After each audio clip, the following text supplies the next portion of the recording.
M23 yatangaje ko ingabo zifatanyije na leta ya Repubulika Iharanira Demokarasi ya Kongo zagabye ibitero bikomeye ku midugudu ituwe n'abasivile muri Kivu y'Amajyepfo. Avuga ko hakoreshejwe mortier za milimetero 82 za drone za kamikaze ndetse n'intware za kiti -6. Ariko ikibazo gikomeye ni iki? Niki cyabaye iminembwe kuri wa kane tariki ya 20 Kanama 2026. Ni bande AFC M23 ishinja kuba bari nyuma y'ibi bitero? Ese abaturage b'abasivile nibo bari bibasiwe cyangwa hari ibindi bikorwa bya gisirikare byari bigamijwe? Kandi ikirenze kuri ibyo byose, ibi bitero bishobora gute kugira ingaruka ku mutekano w'abaturage no kubiganiro bigamije gushaka amahoro muri Repubulika Iharanira Demokarasi ya Kongo? Tugiye kurebera hamwe, ariko ndashaka kubanza kwibutsa ikintu cy'ingenzi. Ibyo tugiye kuvuga hanini nibyo AFC M23 yatangaje kandi yashinje uruhande ruyobowe na leta ya Repubulika Iharanira Demokarasi ya Kongo. Ibyo birego nitugomba kwifata nk'ukuri kwemejwe n'urukiko cyangwa iperereza ryigenga. Mwaye ikaze.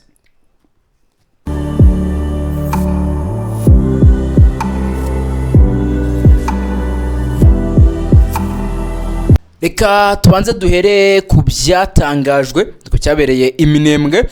AFC M23 ivuga ko kuwa kane tariki ya 20 Kanama 2026 ingabo zifatanyije na leta ya Repubulika Iharanira Demokarasi ya Kongo zagabye ibitero bikomeye mu gace ka Minembwe. Minembwe rero iherereye muri Kivu y'Amajyepfo, kandi mwe mu duce tumaze igihe tuzwiho kuba ahantu hagiye habera imirwano n'amakimbirane y'imitwe yitwaje intwaro.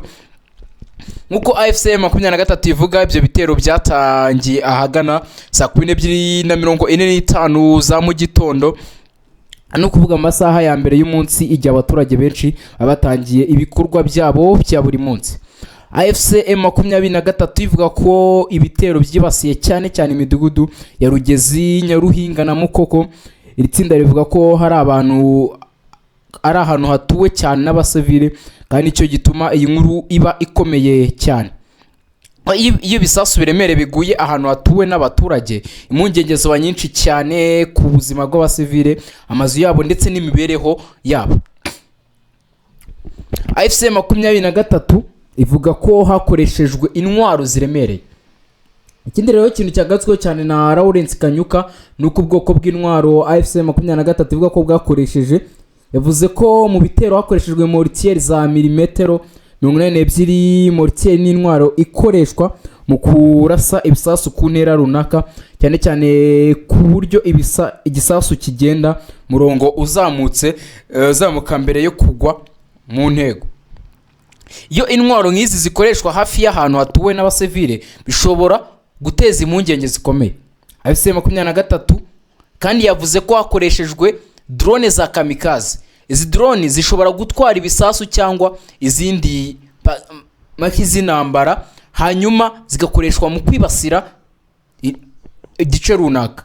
AFC M23 bavuga ko hakoreshejwe intwaro yiswe kiti -6. Ariko tugomba kuzirikana ko yari amakuru yavuzwe na AFC M23 nyine. Munago turabona ibimenyetso byigenga, kuko nta na raporo yigenga iragiye kitangaza kuri aya makuru ari kuvugwa. Gusa nanone ni bande AFC M23 iri gushinja ibi? Mu itangazo bashyize hanze urutonde rw'abashinjwa kugira uruhare muri ibyo bitero. Harimo AFC M23 yavuze ko ibitero byagabwe ku bufatanye bw'ingabo za FARDC, umutwe wa FDLR Plito, imitwe wa Wazalendo, abacanco b'abanyamahanga ndetse n'ingabo z'u Burundi FDNB. Ndasubiramo, AFC M23 yavuze ko ibitero byagabwe ku bufatanye bw'ingabo za leta FARDC, umutwe wa Wazalendo, FDLR ndetse n'abacanco b'abanyamahanga tutibagiwe n'ingabo z'u Burundi. Aya ni amagambo aremereye cyane, kuko bivuze ko AFC M23 ishinja abantu n'imitwe itandukanye kuba barakoranye mu bikorwa bya gisirikare muri ako gace. Ariko nanone uruhande rwa AFC 23 nirwo rwashyize hanze ibi birego. Ni ngombwa rero gutegereza andi makuru cyangwa ibisobanuro bituruka ku zindi nzego kugira ngo hamenyekane uko ibintu byagenze. Kugeza ubu icyo dushobora kuvuga tutabogamye nuko AFC 23 ivuga ko izi impande zose zagize uruhare mu bitero. Minembwe si ahantu umuntu yavuga ko ari hashya mu bibazo by'umutekano. Ni agace ko muri Kivu y'Amajyepfo kamaze igihe gafite amateka y'imirwano, amakimbirane y'imitwe yitwaje intwaro ndetse n'ibibazo bya politiki n'imibereho y'abaturage. Iyo imirwano yongeye kwiyongera muri aka gace ntabwo ireba gusa abarwanyi, abaturage nibo bashobora guhura n'ingaruka zikomeye. Abantu bashobora guhunga ingo zabo, imiryango ishobora gutandukana, amashuri ashobora guhagarika ibikorwa by'ubucuruzi bishobora guhagarara, ndetse n'abaturage bashobora kugira ibibazo byo kubona ibiribwa, imiti n'izindi serivisi z'ibanze. Niyo mpamvu amakuru avuga ko bitero mu duce dutuwe cyane akwiye gukurikiranwa neza. AFC 23 rero uko abasivili ari bo bibasiwe. Mu itangazo ryayo AFC 23 yashimangiye ko ibyo bitero byibasiye ahantu hatuwe n'abasivili. Lawrence Kanyuka yavuze ko ibyo bikorwa bidakwiye gufatwa nk'ikintu cyoroheje cyangwa ko ngo byihanganirwe. Itsinda rivuga ko ibyo bikorwa bigamije kurimbura abaturage b'abasivili. Aya ni amagambo akomeye cyane, ariko nanone tugomba kwitonda. Iyo hari uruhande ruri mu ntambara rutangaje ko abaturage bagabwe bitero, hakenerwa amakuru yigenga kugira ngo hamenyekane umubare w'abahohoteye, aho ibisasu byaguye ndetse ni cyari kigamijwe. Ariko nanone turabizi ko nta ruhande rushobora kujya kureba ibyo AFC 23 yabivuze ko impande nyinshi ziba ziri ku ruhande rwa leta ya Kinshasa. Ibyo nabyo ni bimwe mu byo tugomba kwibandaho cyane mu gihe nyine tushaka kuvuga ku mpande zombi. Duko amakuru menshi atandukanye ku mirwano muri Burasirazuba bwa Repubulika Iharanira Demokarasi ya Kongo aba yibanda ku gace kamwe cyangwa se ku ruhande rumwe rwa AFC 23 ndetse n'uruhande ruri negative rwayo. Hari ikintu kimwe kidashidikanwaho mu makimbirane nk'aya, abasivili nibo kunze kwishyura ikiguzi gikomeye cy'intambara. Iyo imirwano itangiye ahantu hatuwe, abaturage hagati y'impande zirwana, bamwe bahitamo guhunga, abandi bagahisha abana babo, abandi bagasigara mu ngo zabo kubera kubura aho bajya. Ibikorwa by'ubutabazi bidashobora kugera ku baturage, ikibazo kirushaho gukomera. Niyo mpamvu buri ruhande ruri mu ntambara rugomba kwitondera cyane ahantu hatuwe n'abasivili.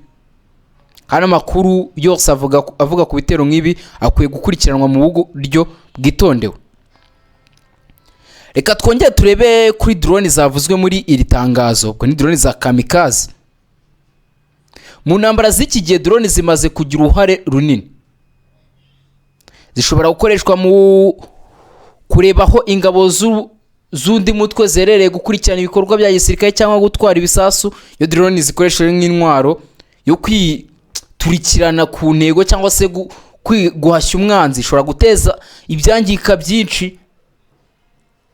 Aho kwa AFC 23 ivuga ko izo drone zakoreshejwe ntabwo bihagije kugira ngo tumenye umubare wazo cyangwa aho buri imwe yakoreshejwe.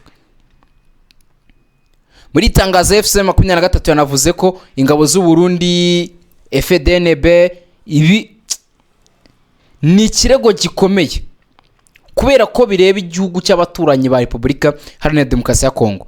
Iyo ingabo z'igihugu runaka zishinzwe cyangwa se ziri gushinjwa kugira uruhare mu mirwano mu kindi gihugu, bishobora kugira ingaruka ku mubano w'ibihugu. AFC 23 ivuga ko ingabo z'u Burundi zari mu ruhande rw'ingabo zishyigikiye leta ya RDC.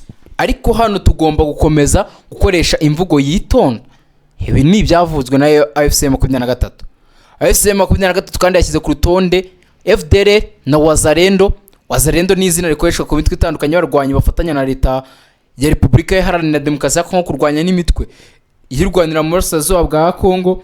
FDLR nayo imaze imyaka myinshi ivugwa mu bibazo by'umutekano byo mu Burasirazuba bwa Kongo. AFC 23 ivuga ko izi mande mu bikorwa byo kugaba ibitero. yes ubwo nuko bimeze turakomeza kubakurikiranira uburyo bimeze n'ibyicu ukomeza kugenda bisobanurwa n'impande zitandukanye kanda subscribe rero.